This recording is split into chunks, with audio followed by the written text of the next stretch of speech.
Neville Ashworth did not stop walking because he was curious. He stopped because the smell hit him first. Grease, smoke, something underneath it that he couldn't name. And then the sound was the problem. It was coming from the parking lot behind the convention center, from a folding table wedged between a dumpster and a concrete pillar, where a man in his late 30s was spooning chili into styrofoam cups and passing them through a gap in a chain-link fence. Not a food truck, not a catering setup, just a propane burner, a battered stockpot, and a man who moved like he had done this particular thing 10,000 times and intended to do it 10,000 more. Ashworth watched for exactly 4 seconds. Then he turned to his assistant, who had been working for him for 8 years, and had learned to read the particular tension in his jaw that meant something was about to become someone else's problem. "Who authorized this?" he said. She looked at her clipboard. "There's no record of a permit for this location. I can see that." He fixed his cufflinks, left one first, always left, and looked at the man behind the fence. "This is the week of the Culinary Excellence Awards. We have 3 Michelin-starred chefs presenting inside that building, and there's a man with a camping stove in my parking lot." He said it the way you say something, when you want the universe to understand that you find it personally offensive. Then he walked through the glass doors without looking back. What Neville Ashworth did not know, what he had no reason to know, and would have dismissed immediately if told, was that the man spooning chili through a chain-link fence had a palate more precise than anyone presenting inside that building, and the next 72 hours were going to make that impossible to ignore. The East End of Hamilton, Ontario does not look like the place that produces great cooks. It looks like the place that produces people who work very hard for very little and are quietly proud of it anyway. Row houses with aluminum siding, corner stores with hand-painted signs, churches on every 3rd block, each one with a parking lot that doubles as a hockey rink in February and a community barbecue in July. Elton Fairweather grew up in one of those row houses, the second of 4 children, in a family where cooking was not a hobby or a passion or a career aspiration. It was infrastructure. His mother, Claudette, worked double shifts at the hospital laundry 3 days a week. His father drove a transit bus from 5 in the morning until 2 in the afternoon and came home smelling like diesel and coffee and whatever someone had left on the seat. Dinner happened because Elton made it happen.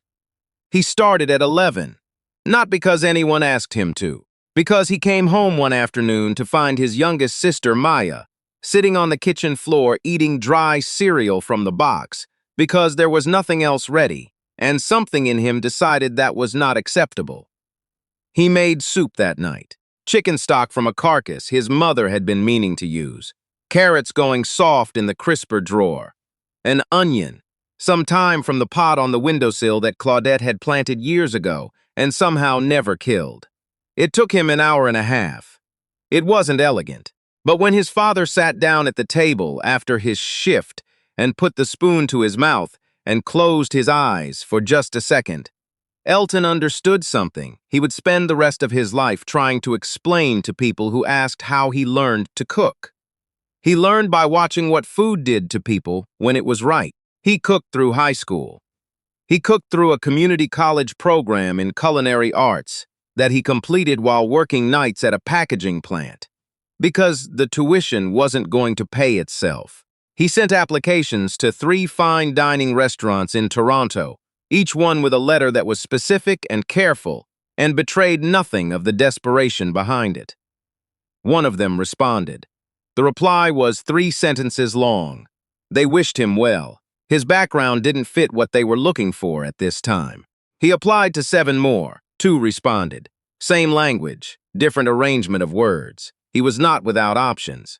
He got a line cook position at a chain restaurant in Stony Creek and held it for 2 years while he saved money and refined what he already knew and watched the sous chef make mistakes.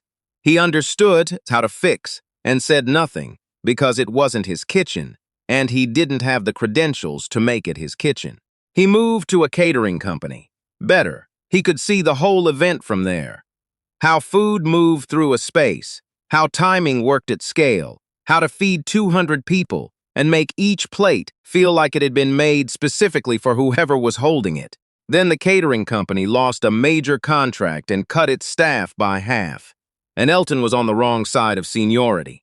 He was 34 years old, between jobs, and his mother had been diagnosed with a degenerative condition in her spine that was going to require surgery and ongoing care that her benefits would cover partially, and her savings would cover not at all. So he went back to what he knew. He set up a folding table on a Tuesday morning and he fed people. The corner of Barton and Victoria was where he started. Not because it was optimal, but because it was close to the shelter on Barton and the transitional housing on Wilson, and the bus stop where people transferred from 3 different routes on their way to jobs that started before 6. He made whatever he could stretch: lentil soup, jerk chicken with rice and peas, beef stew thick enough to stand a spoon in, cornbread from his grandmother's recipe, adjusted over 20 years of small concoctions until it was something else entirely, his own. People came, not in the polite, appreciative way that people come to charitable things. In the way they come to something real. They came back the next Tuesday, and the one after that, and within 3 weeks Elton was setting up 5 days a week and going through 60 liters of soup before noon. He charged nothing. He covered costs by selling portions, proper portions, full meals, to office workers from the buildings nearby, who had started showing up after someone posted a photo online with the caption, "This man's cooking doesn't belong on a sidewalk. Someone find him a kitchen." The post had 1,100 likes before Elton knew it existed. His name in culinary circles was not a name at all. That was the thing about not fitting the profile. You didn't get mentioned in the right places. You didn't end up on the shortlist that circulated among the people who decided what the shortlists contained. Neville Ashworth had been running the Canadian Culinary Excellence Awards for 14 years. The awards were in his own estimation, and he had provided this estimation in print several times, the most rigorous celebration of culinary achievement in the country. A jury of 11 industry professionals. A public nomination process that was open, he always emphasized, to anyone. Open, in the way that things are open when the application requires 3 professional references from accredited culinary institutions, a portfolio of documented fine dining experience, and a letter of endorsement from a recognized industry body. Elton had none of these things. He had not applied. He had not heard of the awards until a woman named Isabelle Tremblay, a retired food columnist who had been eating at his folding table for 2 months without telling him who she was, slid a printed application form across the table one Thursday morning along with a coffee she had brought him in a thermos. "You should enter," she said. Elton looked at the form. "I don't have a restaurant. The category is outstanding culinary practice. It doesn't require a restaurant." He read the eligibility criteria twice. She was right. It required a demonstrated commitment to culinary excellence and a body of work that could be assessed by the jury. "They'll never." "Let them tell you that," Isabel said. She wrote 2 of his 3 reference letters herself under her own name, which meant something in this industry, whether Elton knew it or not. The 3rd came from the chef owner of a Haitian restaurant in Montreal, who had eaten at Elton's table on a trip to Hamilton and spent 40 minutes in conversation with him about the structural relationship between fat and acid in Caribbean cooking before realizing he had missed his train. Elton submitted the application on the last eligible day. He did not expect to hear back. He heard back in 6 days. He had been selected as one of 12 nominees. The jury would make their assessments based on a live presentation at the Convention Center in Toronto during the awards week. Each nominee would prepare and present a signature dish, speak briefly to their culinary philosophy, and answer questions from the panel. He told his mother that evening. Claudette was propped up in bed with 3 pillows arranged around her the way she needed them now. Her breathing even, her face doing the thing it always did when she was pretending the pain, was less than it was. "What will you make?" she said. He already knew. He had known since he read the word signature. He would make the stew. The one he had made 10,000 times on that folding table. Refined now, clarified, built on a bone broth he had been developing for 3 years, with spicing that moved through 3 different registers in the mouth and left a warmth at the back of the throat that took a full minute to arrive. It was not simple. It looked simple, which was the entire point. "You'll wear the gray jacket," Claudette said. "Yes," he said. That was their language. The convention center on the morning of the presentations was the specific kind of impressive that announces itself before you walk through the door. A glass facade, a banner across the upper level with the awards logo, valets in black jackets, the kind of ambient hum that buildings produce when the people inside them are certain they are in the right place. Elton arrived with a cooler, a portable burner, and his mise-en-place in a set of plastic containers that had been his mother's before she stopped being able to lift them comfortably. He checked in at the nominee registration desk. The woman behind it looked at his form, then at him, then at the cooler. "No institutional affiliation listed here," she said. "No," he said. "And your most recent position was?" She paused. "Independent culinary practice?" "Yes." She stamped the form, said nothing else. He was given a lanyard and directed to the preparation area on the building's east side. The preparation area was the backstage of the culinary world.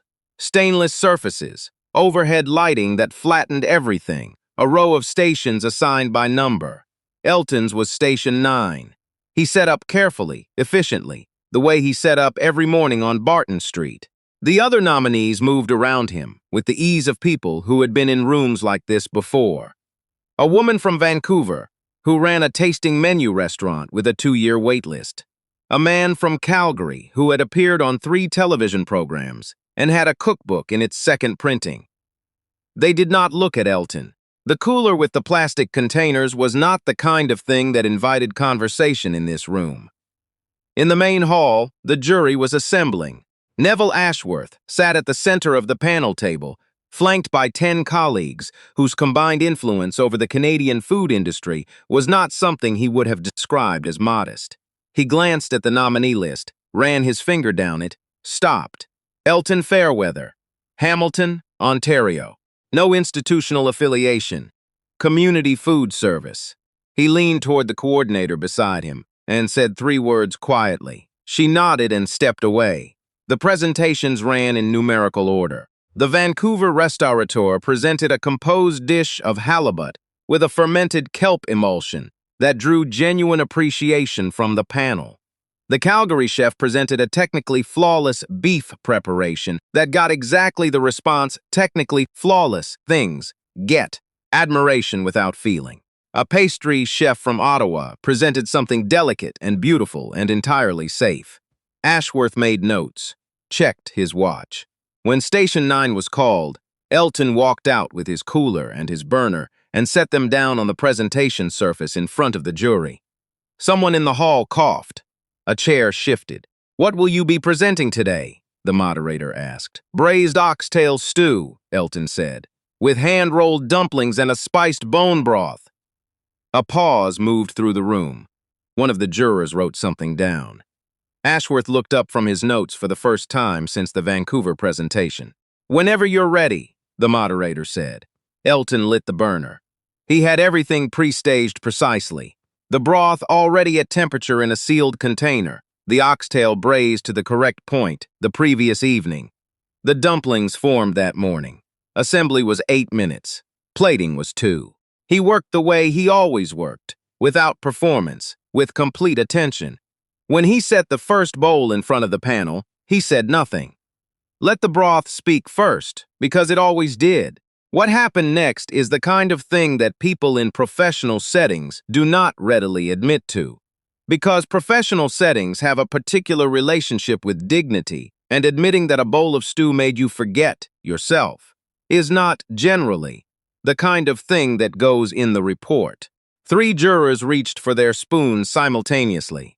One of them, a woman who had spent 4 years as a food critic for a national publication and had described herself in print as difficult to impress, took her first spoonful, set the spoon down, and was quiet for a moment that lasted longer than the professional setting would normally allow.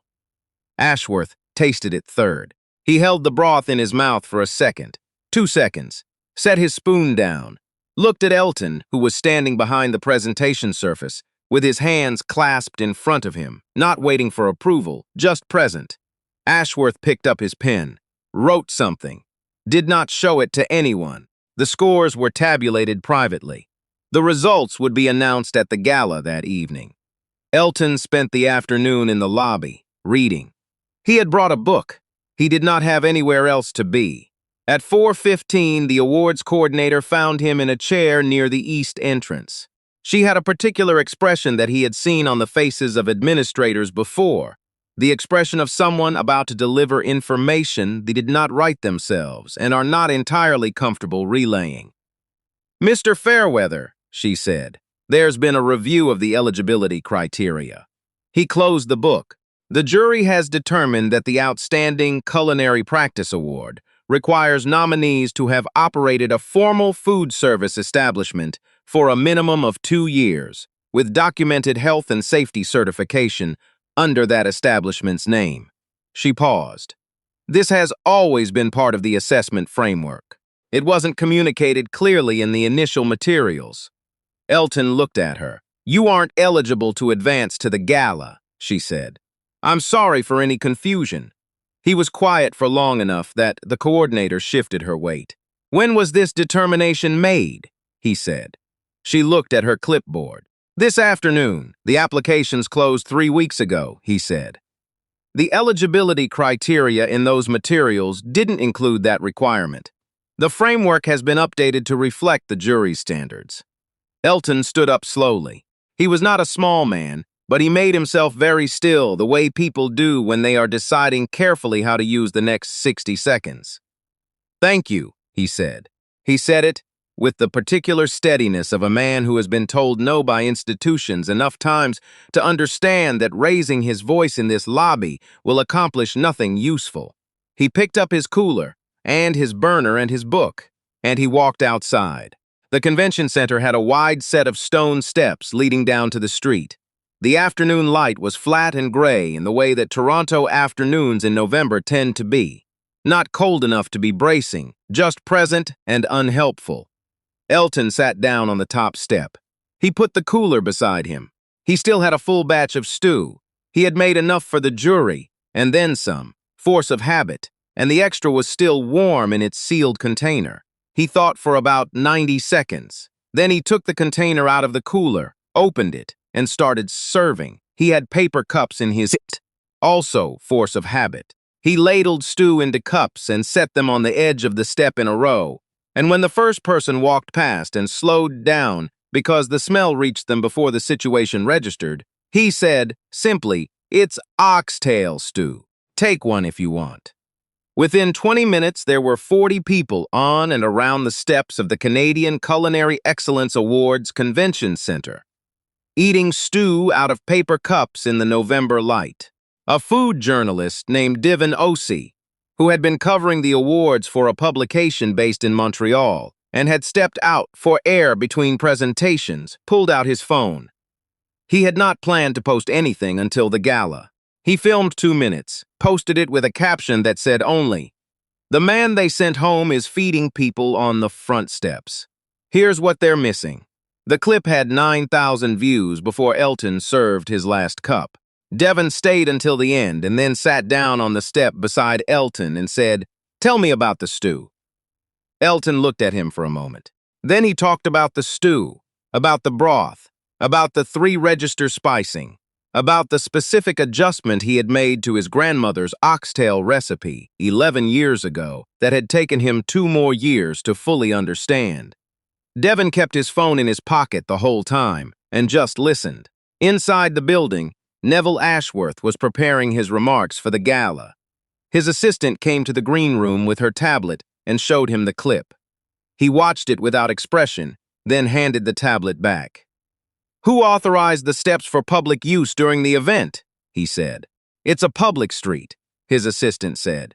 She said it carefully, the way she had learned to say things she knew he didn't want to hear. He was quiet for a moment. Then he said, "Find out who that man is. Full background. where he trained, where he's worked, everything. She was already typing. Devon's post was at 6:20 in the evening. By 8, it had 40,000 views. By midnight, it was past 200,000. And the comments had the particular character of comments that happen when people recognize something that isn't performing. Who is this man? Someone give him a restaurant. I'm from Hamilton, and I've eaten at his table on Barton Street, and I'm not exaggerating when I say it's the best food I've eaten in my life. Why is he steps? Why is he not inside? A food writer for a national newspaper picked it up at 11 and published a piece by midnight under the headline, "The man who wasn't invited to the table fed everyone on the steps." The piece was 700 words and made no claims it couldn't support, and was shared 50,000 times before morning. By the following morning, 3 things had happened. The Culinary Excellence Awards had released a statement through their communications office that referred to procedural misalignments in the eligibility review process and expressed the organization's ongoing commitment to inclusive recognition of culinary excellence in all its forms. The statement was drafted, Ashworth's assistant would later say privately, in 4 hours and went through 9 versions.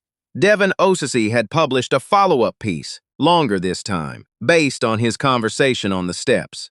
It detailed Elton's background, Hamilton, the community table, the 60 liters of soup, his mother's surgery costs that her benefits wouldn't cover, with the specificity that good journalism has when the person writing it sat next to the subject for 2 hours and listened, and a chef named Claude Archambault, owner of a restaurant in Quebec City that had held 2 Michelin stars for 6 consecutive years and was frequently described as the finest table in the country, had sent a direct message to Devon's publication asking for Elton Fairweather's contact information.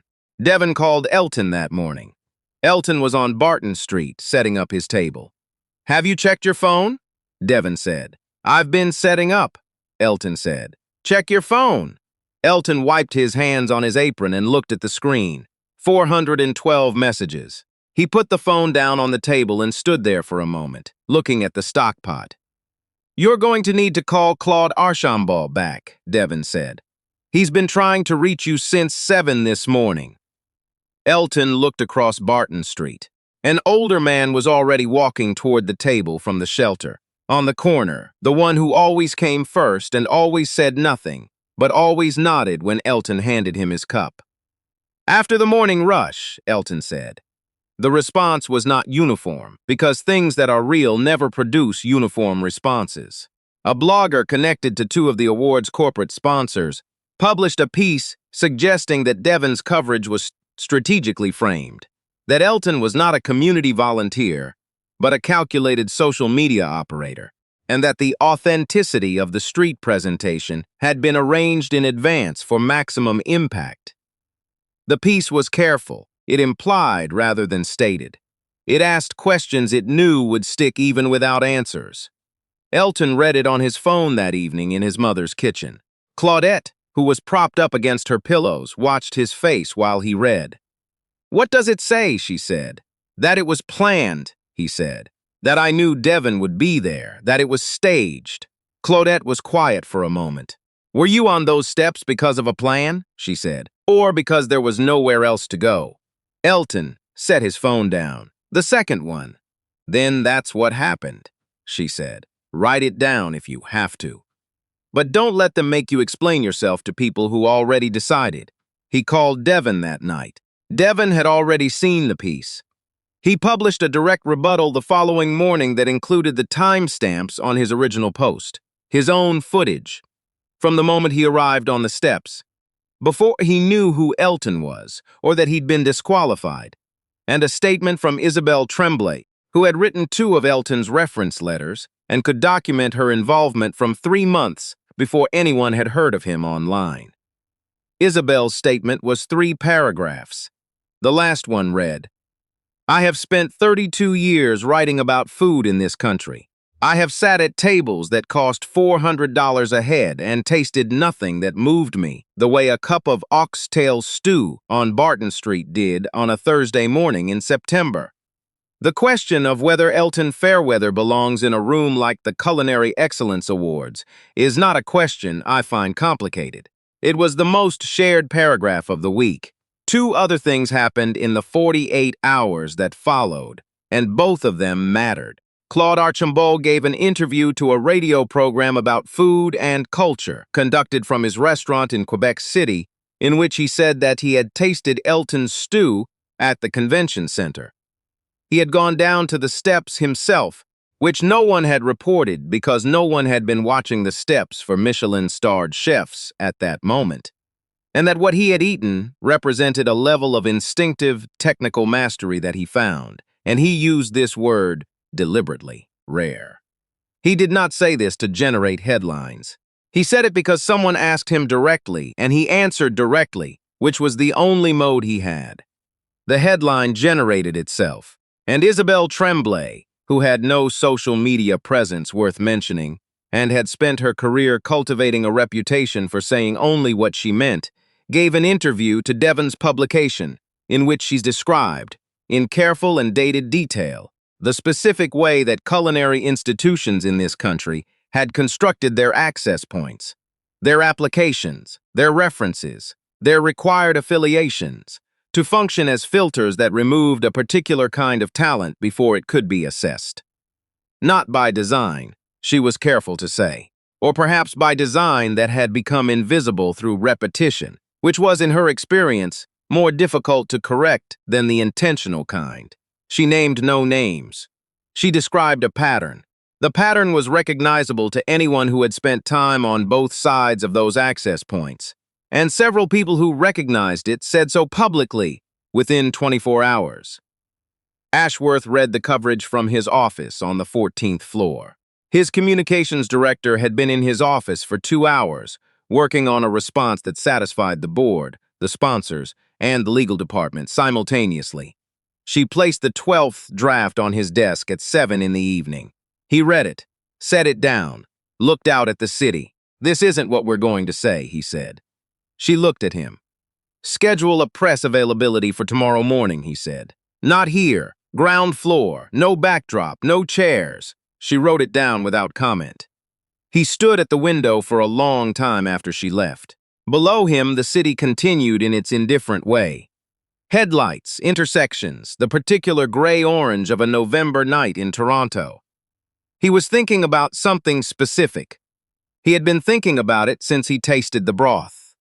He had spent 14 years building a structure that recognized excellence. He had believed, in the way that people believe things they have constructed themselves, that the structure was sound, that its gates were principled, that the things it selected for were real, and the things it filtered out were not. The broth had been better than anything he had tasted at his own event. That was the specific fact he had been sitting with. Not a judgment about the man, about the broth, a technical, professional assessment, the kind his entire career was built on. He had known it when he set the spoon down. He had known it when he wrote his notes.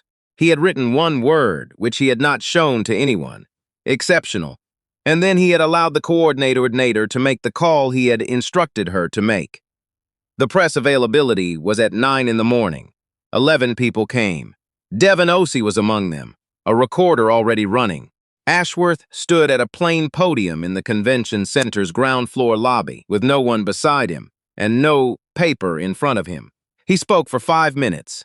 He said that the Outstanding Culinary Practice Award had been designed to recognize exactly the kind of work that Elton Fairweather had been doing for years, and that the eligibility requirement invoked to disqualify him had been added to the assessment framework on the morning of the presentations after Elton had already completed the jury round. He said this plainly, without institutional language. He said it in the passive voice once, caught himself, and said it again in the active. "I authorized that decision," he said. "I want to be clear about that." He said that Elton Fairweather would be offered the Outstanding Culinary Practice Award, not as a correction, because the jury had scored him first, and the jury's score stood. He said that the awards would commission an independent review of their eligibility criteria, conducted by a panel that would include voices from outside the institutional culinary establishment. People who worked in community foods service, immigrant food culture, self-trained practice. The review would be completed before the next nomination cycle opened. He did not say he was a changed man. He did not use words like journey or growth or reflection. He said what had happened, what he had done, and what he intended to do about it. Then he stepped back from the podium and answered 4 questions directly and declined to answer a 5th on the advice of no one because he had not brought anyone with him to advise him. After it was over, Devon folded his recorder into his bag and stood for a moment, thinking. He had been covering events like this for 11 years. He had learned to be precise about the difference between what people said at podiums and what they meant, and the gap between those two things was usually the story. This time the gap was small enough that he noticed it by its absence. He wrote the piece in 3 hours and published it that afternoon. The headline was not dramatic. It simply reported what Ashworth had said. The facts, arranged in the order in which they occurred. Sometimes that is enough.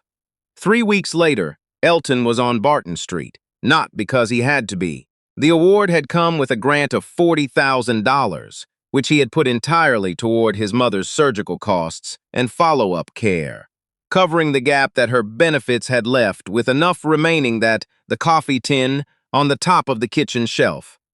Claudette's emergency fund, faithfully maintained since 1987, could rest for a while. Claude Archambault had offered him a 6-week residency at the Quebec City restaurant, unpaid in the financial sense, but worth more than money in the ways that mattered to a cook. He had said yes. It started in January. Between now and then, there was work to do on Barton Street, and Elton did not see any reason to stop doing it. He lit the burner. The stockpot caught and began to tick with heat. The morning was cold enough that his breath showed, and the steam rising from the pot was visible half a block away, which was how most people found him anyway, following the smell and then the steam before they could see the table.